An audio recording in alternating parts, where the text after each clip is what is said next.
What's up, you guys? Cricket rockstar Devo Tyrell Ordain back with another video. Hope you guys are all well and in very good health. My apologies for not doing any videos the last couple of days. A lot of strange, weird things has been happening with me personally. But first and foremost, we have a whole bunch of CPL cricket to run through first and foremost. I would like to talk about match number 8 and 9 in the CPL before I discuss the big clash that happened Saturday night involving the St. Lucia Kings and the Trinbago Knight Riders, which was controversial, which we will get to later on. The Patriots, the St. Kitts and Nevis Patriots Barbados Royals match on Thursday night was an absolute cliffhanger that swung back and forth. 1 minute the Royals was in complete control when their big hitters were there. Then came back the Patriots pace attack, who fired back shots near the end to secure an unlikely victory from the jaws of defeat, which has left the two-time champions, the Royals, at the bottom of the table. Believe it or not, how the hell the Barbados Royals are at the bottom of the table, I do not know. And their side that always gets off to a cracker of a start. We've seen that over the years, and I don't know what's happened with them this year. But coming back to the Patriots, they batted first, posted a respectable 174 for the loss of 8, which proved to be just enough. When the Barbados Royals replied, they fell short of its target, managing 162, losing the match by just 12 runs. Just 12 runs, and at one stage they were cruising along nicely. Jason Holder, who was the ringleader that brought the Patriots right back into this game, was adjudged the player of the match, highlighting his all-round display both with bat earlier on and with the ball. This was a very close encounter in which the Patriots' batting depth and ability did help them defend the 174 runs under immense pressure. Now, this was a side who has not won any game since the first match and went on to lose 3 straight, then came back in their last home game to defeat the Royals. The Royals, on the other hand, their batting lineup has been struggling, which is very unusual. They were struggling to build momentum, significant partnerships, which did lead to a dramatic collapse. Coming to Friday night now, Friday night's match was a very lopsided one up in North-South Antigua, involving the Falcons and the 2023 champions, the Guyana Amazon Warriors. Why? Because the 7-time finalists totally outplayed the Falcons. First it was Shea Hope's 82 of 54, followed by the brute force hitting of Shemron Heckmeyer's 65 of 26 and Romario Shepard's 25 of 8. But the real star, or should I say the real superstar of the show, was Imran Tahir at the age of 46 years old. Took a 5 wickets for 21 from 4 overs. This man, let me tell you something, cannot do anything wrong. Whether he's captain or whether as the old man leg spinner who continues to run around and gets wickets game after game.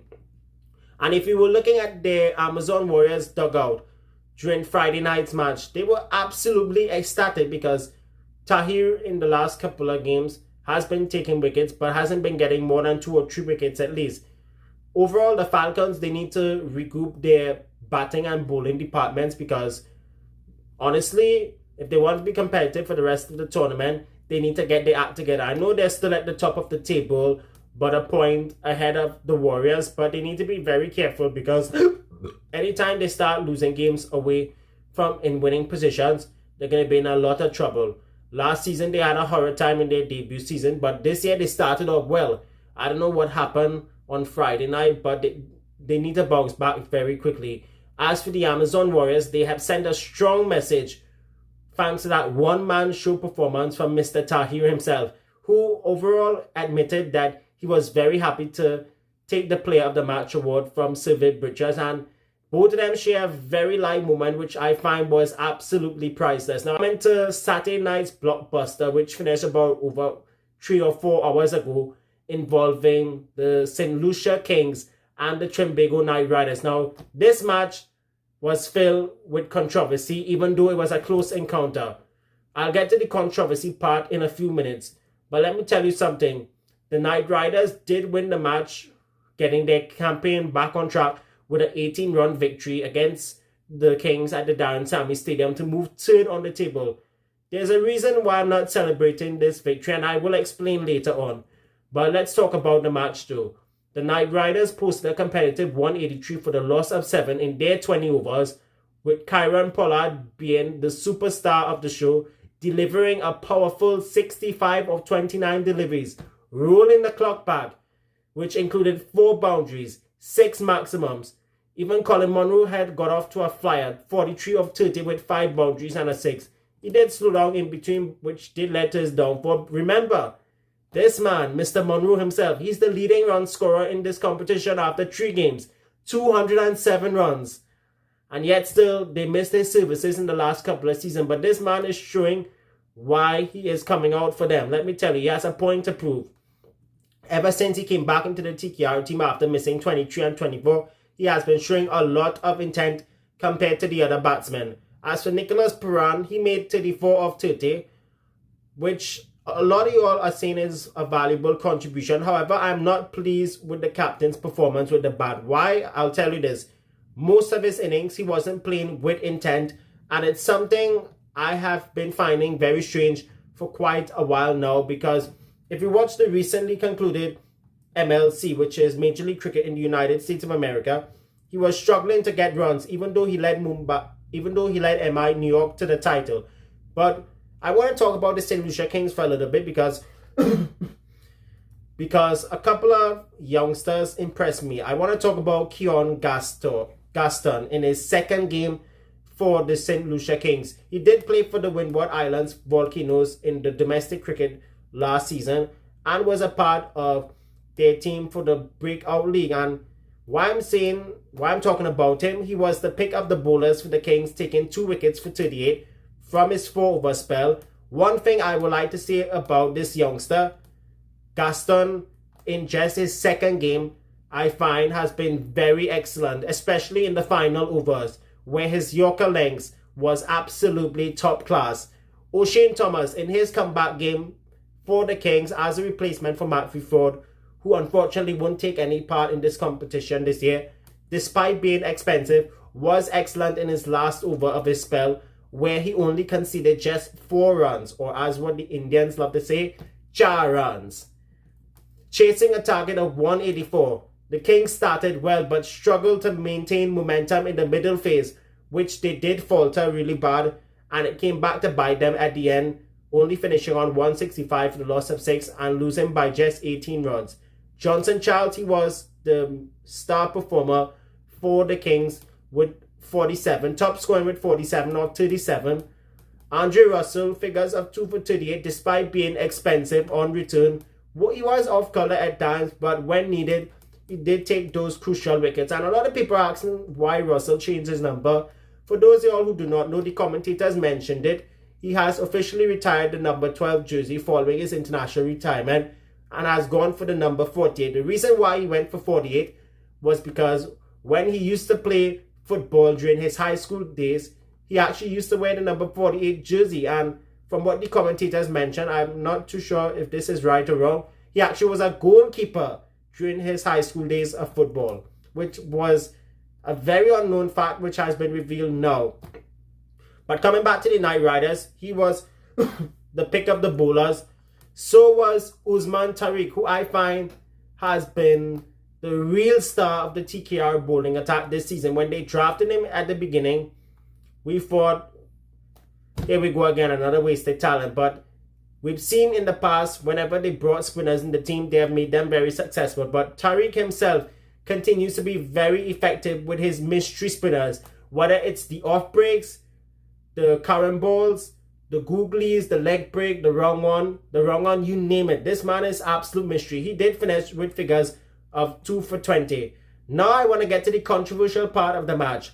As much as I would like to be very happy with TKR winning the match against the St. Lucia Kings, it's not a victory to celebrate because some of the bowlers were very disappointing. As for the fielding, it has been absolutely primary schoolish. It was absolutely lethargic and lazy. Those are the two that really needs to work on if they want to be extremely competitive come the Trinidad leg, which is this coming week, and beyond for the rest of the competition. The reason I'm also not celebrating this victory is because of the fielding, which has been mentioned, absolutely poor. Bowling disappointing. But the one thing everybody's talking about was the umpiring, which I find was absolutely pure shit. The reason why I'm saying the umpiring was absolutely S, it was completely biased. The only thing I'm happy about was Pollard's innings that saved TKR from humiliation once again, so as the Colin Monroe innings of 43 which got them off to a start. Usman Tariq was excellent once again, even though I still have my doubts regarding his bowling action. But I want to send a message to the people of St. Lucia and the fans of the Kings. On behalf of my fellow Trinidadians, we would like to apologize to our friends in St. Lucia for the horrible umpiring blunders towards your team. It was an absolute disgraceful decision and we sympathize with all of y'all. And I'll tell you why. You see that third umpire? That decision should have stand not out regarding Tim David, because there was a gap between bat and ball. The only thing that you saw on the Sneeko was the bat hitting the ground, nothing else. So I do not understand what the fuck was wrong with the umpire though. As a fan of Trimbago Knight Riders myself since 2013, since the days of Red Steel, who also supports the Kings as well, I have condemned this. It's absolutely a sham. I'm not celebrating this victory because it was unacceptable from the umpires. Furthermore, there's a term that I also want to mention. We do not win matches by cheating. I've heard that term in the animated series Street Football, and the umpires themselves, they do not accept accountability. They should be ashamed of themselves. It was absolutely shameful in the way how Tim David got out, and we did not deserve to win that match because of the umpiring.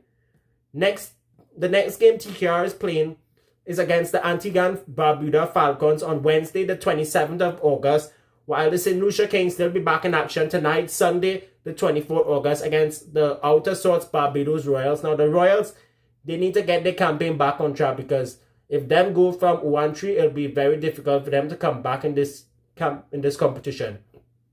I'm gonna wrap up this video. Hope you guys liked it. Remember, like, comment, subscribe to my YouTube channel. So until we meet again, folks, be good, be cool, stay frosty, and we'll continue.